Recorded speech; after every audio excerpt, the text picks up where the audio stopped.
እንዴት አሉልኝ? እንዴት ነዎት? እንዴት አሉ? ሰላም እንዴት ነሽ? ሚጣ እንዴት ነች? ሰላም እንዴት ናችሁ? ሰላም ደህና ነው እህቴ? አለን ደህና ናችሁ እናንተ? ምንድነው የኔ እናት እንደው ችግሩን ሁሉ ሰምቼ ነበርና ችግሩማ ወንድሜ ያቃጭ የሚል የለም ምን ችግሩ አይደል አይደል ምን ሙታብ የነበረ ያችን አፍርሰን አክሰለ ለዲያ ሻጥናት ዛሬ ፍሳሽ እየደብነን ያለና አንዴ ነው። ሰላም እንዴት ናችሁ ውድ ቤተሰቦቼ? ዛሬ የምገኘው እንግዲህ በአንድ በገጠር ቦታ ውስጥ ነው። በጣም የሚያሳዝኑ ቤተሰቦች ናቸው። የእርሳቸው ቤት ለብቻ ነው፣ ከባላቸው ጋር ነው የሚኖሩት። እርሳቸው ደግሞ ምራታቸው ናት።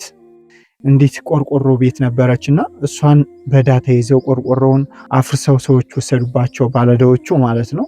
እነዚህ ሰዎች አሁን የሚኖሩት እዚች ሀገር አዋጥቶ ሰርቶላቸው ነው። በጣም ያሳዝናሉ። ምኝታቸውን ባሳያችሁ እነዚህ የምታያቸው ህፃኖች ትምህርት ቤት አይሄዱም።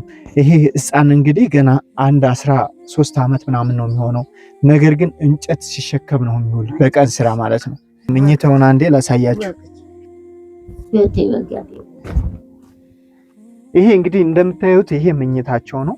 በጣም የሚያሳዝን ህይወት የሚኖሩ ሰዎች ናቸው። ሰብአዊነት የሚሰማው ሰው ሁሉ ሸር ያድርግልን። ይሄንን እኛ ወደ እናንተ የምናቀርበው በጣም ብዙ መንገድ ተጉዘን ነውና የእሳቸው ቤት ያለ ከታች ነው። ውሃ እየሄደባቸው ነው የሚኖሩ። የነሱም ያው ማለት ነው ክረምት ሲሆን ማለት ነው። እና መሬታቸውን እንኳን ትንሽ መሬት ብትኖር የሚያሳርሱት ለኩል ሰጥተው ነው እነሱ መስራት የቻሉ። በሬ የት ያገኙ? የሚያርሱበት የት ያገኙ? ምንም የላቸውም። አሁንም ሰውየው እንደወጣ እዚሁ አንጨቱ አልተመለሰም። እዚሁ ወርጥ በእንጨት አልመጣም። በዚሁ እንደወጣ እየተሸከመ ነው ያለ። ወለለት እንኳን ድንች ምንም እየተገዛ ለለት የሚበላ ጠፍቶ ለለትም የለን። ዛሬ እኮ ሰዎቹ ቁመን ትነር ነው እንጂ የለንም፣ ምንም የለንም።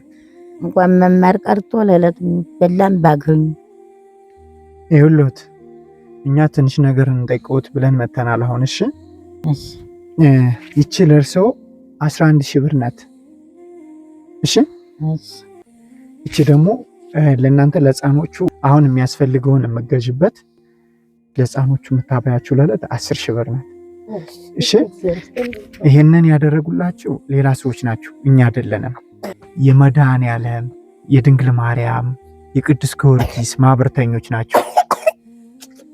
የታሰረ ወንድም አለንና እግዚአብሔር ያስፈታው ብላችሁ ጸልዩልን፣ እኛንም መርቁን ብለው ነው ይሄንን ያደረጉት። እሺ እጃቸው አይጣ ዚያር አጌታ በላይ ጌታ ያውልልኝ። ዚያር ከፍ ላይ ከፍ ያርግልኝ፣ ከፍ ያርግልኝ። ሀሳብ ያጥጦ ዚያር እናትም አባትም ያኖርልኝ። ከፍ ከፍ ያርጋቸው፣ ከፍ ያርጋቸው። እጃቸው አይጣ ወለዚህ እርዱ፣ ወለዚህ ሰጡ። እጃቸው አይጣ እግዚአብሔር ይስጥልን። ተባረኩ። አደረው እንደዚህ ያኖራችሁ አሜን። ያኖራችሁ። ያን የታሰረው ወንድማችንም ያስፈታል። አሜን። ያስፈታልን። እግዚአብሔር ይስጣችሁ።